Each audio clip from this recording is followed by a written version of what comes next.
I was actually debating on titling this video just the fall of Electronic Arts because it seems for the last 10 to 15 years, this gaming company has continued with controversy after controversy, becoming one of the most hated companies within gaming. But it's important to understand how Electronic Arts got to the position that they are in right now, because say as you wish, but there certainly was a time I was looking forward to a game from EA. There was a time where EA didn't at least seem like they were trying to suck their consumers' wallets dry. This company was founded all the way back in 1982 by Trip Hawkins, and they are considered one of the pioneers of this gaming industry.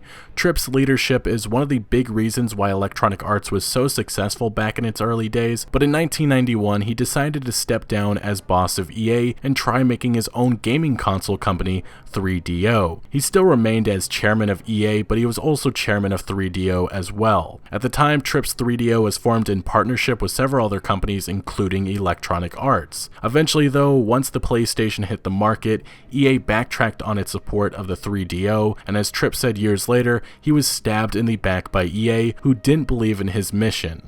Eventually though, Tripp was forced to step down from chairman of EA's board in 1994 to continue his work on the 3DO, and unfortunately, as Tripp has said, he should have stayed with EA as the 3DO failed because of numerous issues. Tripp's role in founding Electronic Arts can never be changed, but he has admitted that he does not see EA today as being like the company that he had built, and certainly not a company striving for positive change. In an interview with Polygon, he said this about EA, quote unquote, "It became kind of a factory. They got to be pretty good at cranking out EA sports games. Man, they got good at that. But they really didn't do much of anything else, did they? Even with being a company that may have the reputation of a bag of garbage now, EA has created some phenomenal games and franchises over the years. Some of the notable ones include Wing Commander, The Bard's Tale, Medal of Honor, Crysis, Dragon Age, Mass Effect, Battlefield, Spore, NCAA football, and so on and so forth. The point is, Electronic Arts is and has been capable of putting out good games without any extra strings attached. Now, it's also important to notice that Electronic Arts has always had problems that have followed them since the early 2000s. In 2004, Electronic Arts was criticized for employees working extraordinarily long hours, some working up to 100 hours per week as a routine practice rather than occasionally to meet critical goals. Later, the company settled a class action lawsuit brought by game artists to compensate for unpaid overtime.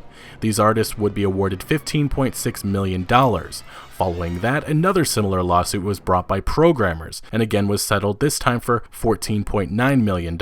Another massive issue is EA destroying game studios and shutting them down. Since the year 2000, here's a nice long list of most of the studios that have been closed down by EA. Maxis, Mythic Entertainment, Bullfrog, Origin Systems, Westwood, EA Los Angeles, Phenomic, Black Box Games, Pandemic Studios, Playfish, NewFX, EA Salt Lake, Victory Games, BioWare Montreal, and most recently Visceral Games. EA is truly the killer of game studios. What they have done is purchase talented development studios and then run them straight into the ground. Something that some of you may not know is that Electronic Arts almost had their hands on the franchises of Assassin's Creed and Grand Theft Auto. In late 2004, Electronic Arts purchased 20% of stock in Ubisoft, an act that was considered hostile at the time. In 2007, Ubisoft CEO said that it was a possibility that they would merge with EA. However, in July 2010, EA elected to sell its shares in Ubisoft. Now in 2008, EA attempted purchasing Take-Two Interactive, the company that owns 2K Games and Rockstar Games. Electronic Arts launched an uninvited $2 billion bid for the Grand Theft Auto publisher. Fortunately for us, Electronic Arts abandoned its $2 billion bid to acquire Take-Two, ending a 7-month takeover effort that turned hostile. Imagine if EA had gotten their hands on franchises like Grand Theft Auto, Max Payne, Far Cry, or Assassin's Creed. Thankfully, I would say Ubisoft and Take-Two made the right decision to avoid Electronic Arts. The truth is, Electronic Arts has done so much shady things in the past 20 years that it makes every other company in this industry look like saints. I mean, remember, this is the same company that won back-to-back in 2012 and 2013 the Consumerist Award of Worst Company in America, along with a ceremonial Golden Poo trophy, beating out companies that include Walmart and AT&T. After receiving these deserved awards, president of EA Labels were responded saying, quote unquote, "We take it seriously. We want to see a change. In the last few months, we have started making changes to the business practices that gamers clearly do not like. Hopefully you realize we haven't gotten into EA's mistreatment and exploitation of gamers. One of the things that EA and many other publishers have been criticized for is Day 1 DLC, which ultimately forces players to cough up an extra few dollars to get the full experience." After Mass Effect 3 launched, EA's CEO at the time, John Riccitiello, gloated over the fact that they were able to suck consumers a little bit more dry by saying, quote unquote, "The other key thing is selling digital content on the day of launch. When we sold Mass Effect 3 back in March, we saw a 40% attach rate that first week to DLC at GameStop in the United States. Not only are you selling a $60 game, you're selling $20 in DLC, so the sale becomes $80. Obviously this caused uproar at the time, but it also showed EA's greedy, manipulative attitude to the world. Some of you younger gamers may not know about this, but there was a time when EA all but forced you to buy a game new because if you bought the game used, you would have to purchase an online pass. For example, Battlefield 3, for the $60 new copy included was the online pass, but if you bought the game used, you would have to cough up an extra $15 or $10 for the online pass. EA and other publishers like Activision did this to try to stop gamers from buying used games from stores like GameStop, which they only got profit from new copies. Fortunately for us, following years of backlash, EA killed the controversial online pass program in 2013. As you can gather, Electronic Arts just never learns. From all the examples of controversies I've given thus far, it's always been the same story, EA caring more about sucking your wallets dry more than anything. I don't want to spend this whole video discussing every controversy, but here's a quick rundown of some of the other shady things EA has done over the years. Forcing multiplayer in Dead Space 3 and Mass Effect 3 for broader appeal. In 2009, EA arranged a fake protest outside of E3 to draw attention to the game Dante's Inferno. They had Christian protesters hold signs objecting to the game's themes involving hell and damnation, and it was not clear until several days later that the event had been staged, causing anger for perpetuating negative stereotypes about Christians. Just crazy that they thought that would be smart.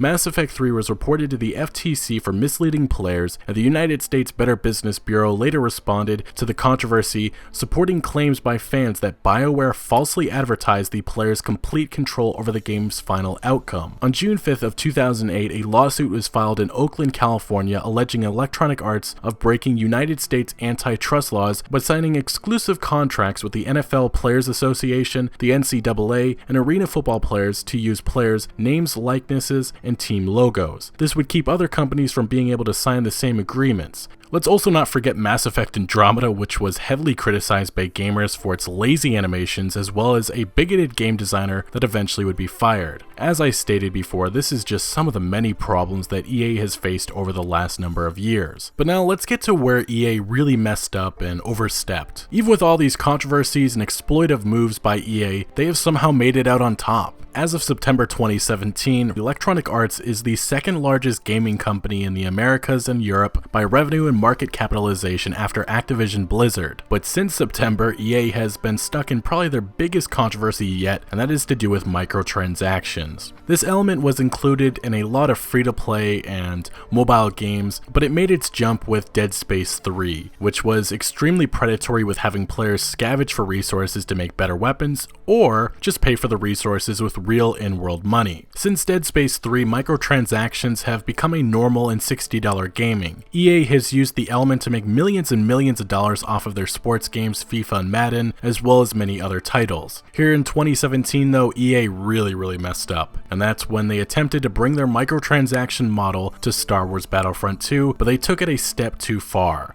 EA currently has an exclusive deal with Disney to make Star Wars games, and since the deal was announced back, I believe in 2013, there's been a lot of disappointment. Visceral Games' Uncharted-like Star Wars game was canned because it was too linear, and Star Wars Battlefront felt rushed, but there was a lot of excitement with this sequel, although that excitement quickly got flushed down the toilet. First in the beta, many fans called out EA for the system of Star Wars Battlefront 2 seeming pay to win, with the game's loot boxes containing star cards that affected the gameplay. Following the beta, EA reassured fans that they were listening and making adjustments based on the feedback from the beta, but about a week before launch, some players got their hands on the game early and found out that EA made adjustments, but made it even worse and even more manipulative. EA's justification on Reddit, which is the most downvoted Reddit comment ever with a whopping 670,000 plus downvotes, will go down as one of the biggest PR disasters ever, and the first line will haunt them. The intent is to provide players with a sense of pride and accomplishment for unlocking different heroes. It's even more hilarious when EA's own Chris Matthews said the following a few weeks before the game launched. He said, quote unquote, "Right now there have been games that exploit players, and there have been games that have done it in better ways. DICE is taking great care to make sure that star cards and the way they work give you more options in battle. Terms like pay to win and stuff like that are hard to dodge, but the guys are doing a really incredible job of trying to balance that system." Obviously, Chris must have not known or cared about what he was saying, because this is the definition of pay to win. Fortunately, Disney did step in, voicing their concerns as this is their precious franchise, and EA, after talking with Disney, turned off microtransactions temporarily. But outside of just Star Wars Battlefront 2, EA tried doing the same thing with Need for Speed Payback, and it also seems UFC 3 has taken a similar route. All of this negative attention caused Star Wars Battlefront 2 sales to take a massive hit, as well as EA's own stock to plummet, taking a $3.1 billion hit in shareholder value. Star Wars Battlefront 2 is also under investigation by multiple governments for its microtransactions and predatory behavior, with Hawaii State Representatives saying this about the situation. "This game is a Star Wars themed online casino designed to lure kids into spending money. It's a trap." One fan has also started a petition asking Disney to end EA's Star Wars deal, as they feel EA is incapable of respecting this franchise and putting out quality games. Currently, this petition sits at over 89,000 signatures. EA is in the worst position it's ever been. For years, this publisher has gotten away with so much, but finally gamers and non-gamers are realizing the shady anti-consumer behavior that is Electronic Arts. As one former BioWare developer said recently, quote unquote, "EA and those big publishers in general only care about the highest return on investment. They don't actually care about what the players want, they care about what the players will pay for." EA's reputation is pretty equal to the dog crap that lays on your neighbor's grass, and that is not going to change anytime soon. EA's future ahead also involves many issues, as their most anticipated title, Anthem, which is supposed to come out in late 2018, is in deep trouble, with many key members leaving and insiders reporting the game is right now a mess. Additionally, many analysts believe that EA will have to abandon their business model because of the uproar and negative attention that was caused by Star Wars Battlefront 2. The road ahead for EA is getting darker and darker, and the only people that should be blamed is the business suits at EA that have taken advantage of consumers for far too long. Anyway guys, what is your opinion of Electronic Arts? Let me know your thoughts in the comment section below. Also make sure to smack that like button if you did enjoy this video or found any informative value, and consider subscribing for many more videos like this, and I'll see you later.